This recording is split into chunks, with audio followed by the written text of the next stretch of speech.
Ele vive num mundo de deuses e demônios e vivia numa cidade isolada com outros sobreviventes que lutavam arduamente contra os ataques de bestas demoníacas, mas eles não tinham conhecimento do mundo exterior. Mas a sua cidade foi destruída e ele vagou pelo mundo e escalou até os mais altos picos dos poderes de um espiritualista, mas morreu contra o mais forte, aquele que quer dominar o espaço e tempo.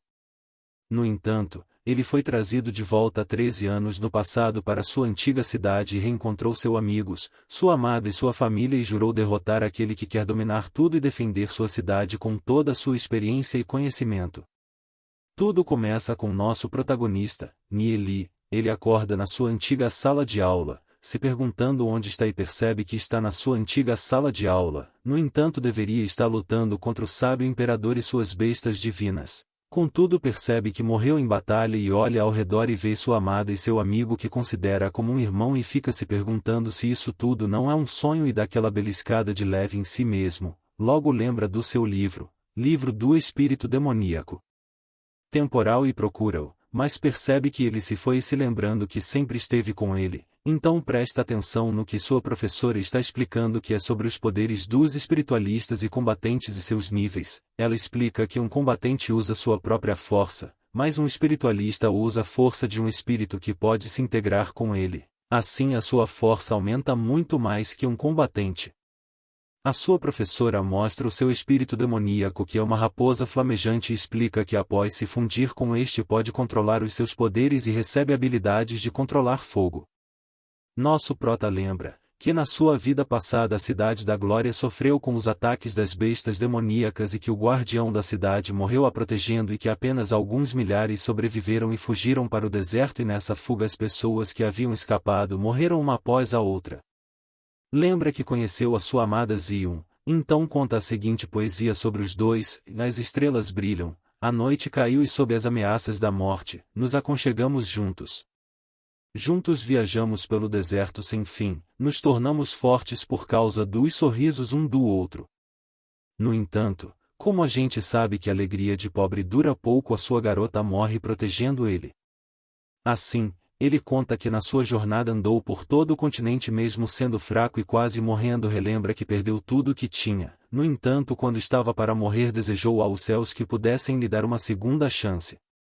E é aí que a vida do nosso prota começa a mudar, porque ele teve uma segunda chance. Ele se alegra e abraça seu melhor amigo e o chama de irmão, e o seu amigo já fica achando ele estranho. Este percebe que ele está secando a Zion, e como o cara é amigo de verdade já o alerta para não criar esperanças em ter alguma coisa com ela, por causa de onde ela vem. Mas como nosso prota é safo, ele já fala para seu amigo que ela é a mulher dele. Uma coisa podemos dizer: nosso prota é persistente, então promete protegê-la. Contudo o cara tá encarando tanto que ela já tá olhando torto.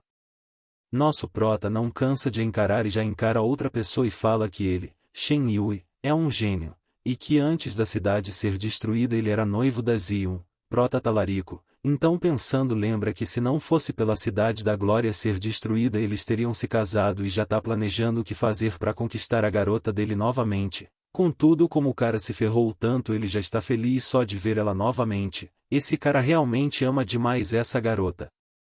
A professora já tá pensando que seria bom que Zion se casasse com Shen, para aumentar o poder da cidade, pois os dois são gênios. A professora explica que nos próximos 2 anos eles serão seus alunos, então já vai desanimando o pessoal mais humilde, falando que por mais que a escola diga que todos são iguais eles não são. Então explica que a possibilidade de nascer um espiritualista demoníaco dentro da cidade é pouca e que eles são a linha de frente da cidade para protegê-la. Logo, fala que um plebeu sempre será um plebeu e que nunca poderá se tornar um da nobreza, e fala para eles desistirem de se tornar alguém grandioso.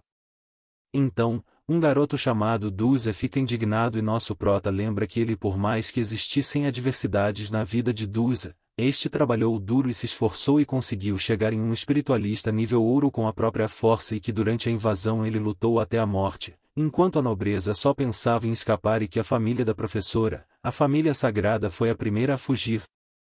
O nosso prota indaga a professora a respeito da Cidade da Glória ser a única que ainda resta com humanos e pergunta se ela já saiu da cidade. Então ela responde que nunca saiu da cidade, Com isso nosso prota fala como que ela pode afirmar que eles são os únicos humanos que ainda restam. Assim todos da sala percebem que isso faz sentido e a professora fica muito irritada.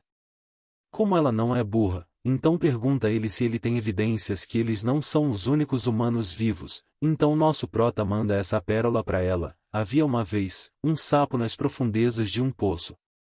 Desde que nasceu, ele sempre esteve lá, portanto, desde o começo, ele só podia ver uma parte do céu, então alegou que o céu era somente tão grande quanto o buraco daquele poço.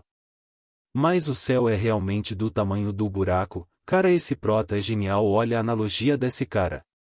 A mina do prota já dá aquela risada e como ele não é bobo já pisca pra ela e ela fica corada, e o amigo dele diz que tira o chapéu para ele, com uma dessa até eu tiro o chapéu para ele. Ainda achando pouco ele indaga, a professora, sobre um plebeu ser sempre um plebeu e diz que o homem mais forte da cidade da Glória Lord Emo também era um plebeu. Com isso todos se lembram disso e o pessoal se alegra. Contudo, como essa professora é chata e arrogante, tenta contra-argumentar com nosso prota, porém ele é safo e arrebate dizendo que o Lorde da cidade é um bom exemplo de potencial e que todos têm um potencial ilimitado. Escutem aí, meus amigos, tomem essas palavras para si, por mais que só sejam manhua, essas palavras do nosso prota são verdadeiras. A professora não desistiu e tenta humilhar o prota mostrando os pontos de talentos dele, que por sinal são bem fracos. A partir daí o prota já fica ligado nos 220 e rebate ela e a chama de desprezível e diz que tem vergonha de ter uma professora como ela, ainda fala que ela não pode falar de princípios. Depois dessa eu me retiraria do lugar e ia para casa chorar no banho. Então, o protagonista anima os alunos da classe dizendo que eles podem ir muito além. Ainda diz que será um espiritualista lendário e se casaria com a mulher mais linda da cidade. A professora zomba dele e o manda ir estudar, contudo ele ainda manda mais uma pérola falando que a aptidão não pode determinar as conquistas de alguém e que os praticantes já estão desafiando o impossível, indo contra a maneira dela pensar.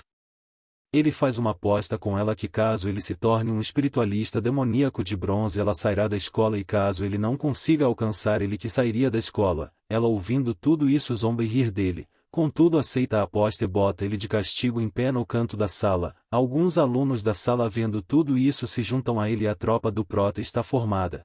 Avalie o vídeo e comente para sugestões.